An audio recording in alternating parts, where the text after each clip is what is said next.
So me and a couple of my buddies went camping last summer alongside the Willamette River. We actually had a decent hike into the deep end of woods.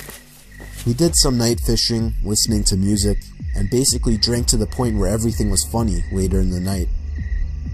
I would guess we finally called it a night somewhere past 2 a.m. I shared a tent with one of my buds, while the other two shared another tent. We heard them laughing about something. At first we laughed at the sound of their laughing, but it soon got annoying and we yelled for them to shut up. One of them responded, "It isn't us." I sat up, startled at the response. I came to realize that it was the sound of only one person laughing, and it didn't sound like either one of my friends.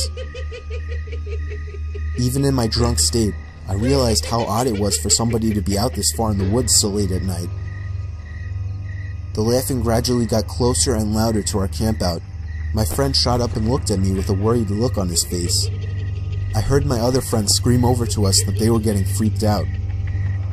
As the laughing got even closer, I could make it out very clearly to be the laugh of a male, probably in his 30s or 40s. He sounded like he was as drunk as us, messing around with friends, but we only heard his laugh, nobody else. There was something indescribably creepy about his laugh too, as if it was missing something to it. You had to be there to understand what I mean. The laughing was now just at the edge of our campsite, but we couldn't hear any footsteps at all. Now that may not seem like a big deal.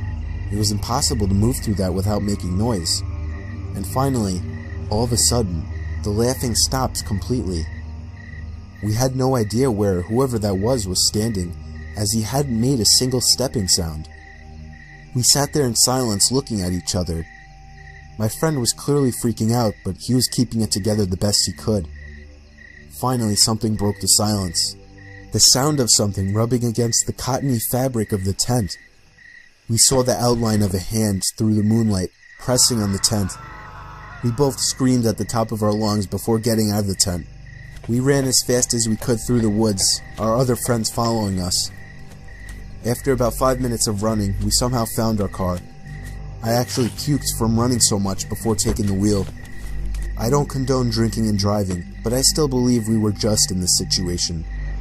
By far the most horrific experience of my life. No idea who or what the hell that was, or what they wanted.